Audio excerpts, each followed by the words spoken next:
안녕하세요. 18년차 원룸 집주인 아저씨 은퇴일기입니다. 제가 최근에 원룸 사업이 개꿀인 이유에 대해서 이렇게 영상을 올리고 있는데요.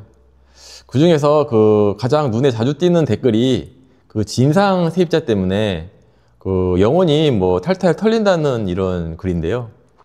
그래서 이번 영상 제목이 월세 좀 받아보려다가 정신병원 약값이 더 들어간다는 이야기인데요.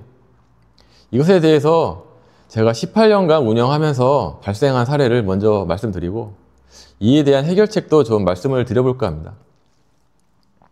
사실 저는 진상 세입자에 대한 기억이 이렇게 별로 없는데요. 결론부터 말씀드리자면 진상 세입자 때문에 원룸 사업을 못한다? 사실 저는 이게 좀 이렇게 이해가 안 되는 말인데요. 사실 제가 이게 그렇게 힘들면 벌써 때려쳤겠지 지금까지 하고 있진 않을 거 아니에요. 게다가 저는 이거를 평생 직장으로 생각하고 있다고 기존 영상에서도 말씀드렸던 부분인데요. 그래도 기억나는 사례 몇 개 말씀드려 보자면은 첫 번째 월세 자주 밀리는 세입자인데요. 요새 이런 경우는 거의 드물긴 한데 그렇다고 없는 건 아닙니다. 하지만 이렇게 문자 보내고 며칠 있다가 전화하고 그러면은 대부분 전화 받고 입금을 하고 하는데요. 가끔 끝까지 안 내는 세입자가 있긴 한데요. 그럴 때는 단전 경고 한번 해주고 그래도 버티면 단전 잔수를 실제로 하면은 바로 입금을 합니다. 일단 원룸을 쓸 수가 없잖아요. 생활이 너무 불편하기 때문에 바로 입금을 하고요. 그런데 이게 이렇게 자주 있는 일은 아니고요. 제가 이렇게 단전 단수까지 한 적은 이제 18년 동안 딱 한 번 있습니다. 그리고 또 한 번은 월세 안 내고 이렇게 버티고 있길래 몇 번 문자 보내고 전화 통화하고 하다가 최종적으로 이렇게 내용 증명을 보냈는데요. 이걸 받고 세입자가 더 이상은 못 버티고 이사를 나가더라고요. 보증금에서 이렇게 밀리는 월세에 이렇게 차감하고 본건은 이제 종결이 되었습니다. 근데 이 내용 증명 자체가 별건 아니지만 이는 이게 세입자에게 앞으로 이제 법적으로 무언가가 진행되는구나 하는 이제 엄포가 될 수 있기 때문에 나름 유용한 방법이 아닐까 합니다. 물론 이렇게 최악의 상황이라고 할 수 있는 보증금을 다 까먹는 사태가 있잖아요. 그때를 대비하기 위해서 사전에 반드시 해야 하는 절차이기도 하고요. 이런 내용 증명 보낸 적도 지금 딱 한 번 있는데 딱 한 번 있습니다. 18년 동안에요. 그리고 이거 말고는 특별히 기억 안 나는 월세 안 내고 버티는 세입자는 없었습니다. 그리고 두 번째로 기억나는 사례는요. 세입자가 남자친구랑 이렇게 동거하는 여자였는데 밤마다 이렇게 싸워서 시끄럽다고 다른 세입자들 민원이 빗발쳤습니다. 유리창도 깨먹은 적도 있고요. 여하튼 걔 진상이었는데요. 그래서 전화를 해서 주의를 주었는데 계속 그러더라고요. 결국 다른 세입자가 시끄러워서 경찰에 신고했는데 한밤중에 경찰이 이렇게 왔다 갔나 보더라고요. 그래서 이걸 알고 제가 다음날 바로 아침에 전화해서 그만 나가달라고 했더니 다행히 순순히 나가더라고요. 요새 젊은 사람들이 그렇게 뻔뻔하지는 않거든요. 근데 이제 기분 안 상하게 잘 말하는 게 중요한데요. 이게 제 생업에 지장이 크니까 죄송하지만 좀 나가달라고 좀 제가 부탁을 했습니다. 이걸로 이제 마무리가 됐고요. 세 번째는 제가 한 달에 한 번씩 전기 사용량을 검침해가지고 이렇게 전기 요금 고지서를 이렇게 문자로 보내야 되는 건물이 있습니다.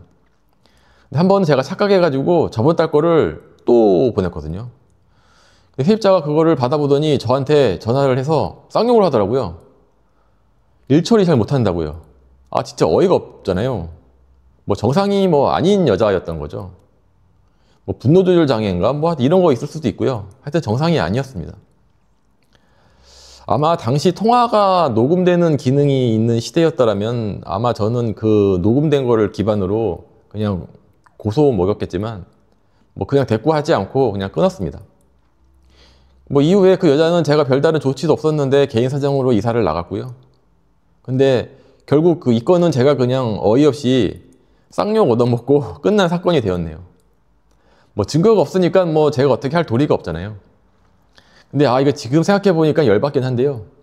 아마 지금 나한테 걸렸으면 돈이 얼마가 들던 간에 제가 변호사까지 고용해가지고 그냥 영원히 탈탈 털릴 때까지 끝까지 갔을 것 같은데요. 시간도 많고 돈도 많거든요. 뭐 절대 합의 안 해주고 뭐 할 수 있다면은 뭐 콩밥까지 먹여가지고 그 뭐 인생 경험 철저하게 뭐 하게 만들었을 것 같습니다. 뭐 여하튼 뭐 이 정도인데요. 이게 제가 18년 동안 일어난 일인데 뭐 물론 뭐 유쾌하지 못한 일이긴 하지만 저는 이런 일 때문에 이 원룸 사업이 절대로 하면 안 되고 잘못하면 뭐 정신병 약 먹게 된다는 말은 동의가 안 되네요. 뭐 자주 있는 일도 아닌데 이런 것 때문에 이 일을 못한다? 뭐 이게 뭐 말이 됩니까? 아마 어떤 일을 하더라도 뭐 돈 벌기가 그리 만만치는 않을 것이고 분명 뭐라든 간에 애로사항은 있을 건데 뭐 이 정도 확률의 문제로 원룸 사업을 못할 짓이다? 뭐 이렇게 하는 거는 제 경험 기반으로 말씀드리자면 잘못된 이야기인 것 같습니다. 아마 이런 말씀을 하시는 분들은 뭐 아마 운영 방법에 뭔가 문제가 있다거나 해보지도 않고 뭐 어디서 주워들은 얘기 이렇게 옮기는 게 아닌가 싶은데요. 하지만 제가 그동안 이 사업을 하면서 느꼈던 거는 앞서 이렇게 말씀드린 이런 불쾌한 경우를 최소화도록 할 수 있는 방안도 좀 있다는 부분이고요. 그런데 이번 주제는 이 내용이 좀 길어져 가지고 다음 영상에서는 원룸 사업 하면서 뭐 진상 피하는 방법에 대해서 뭐 계속 이어나가도록 하겠습니다. 구독해 주시고 댓글로 이렇게 응원도 해 주시면 앞으로 제가 이렇게 18년 원룸 노하우를 조금씩 이렇게 풀어 나가 보도록 하겠습니다.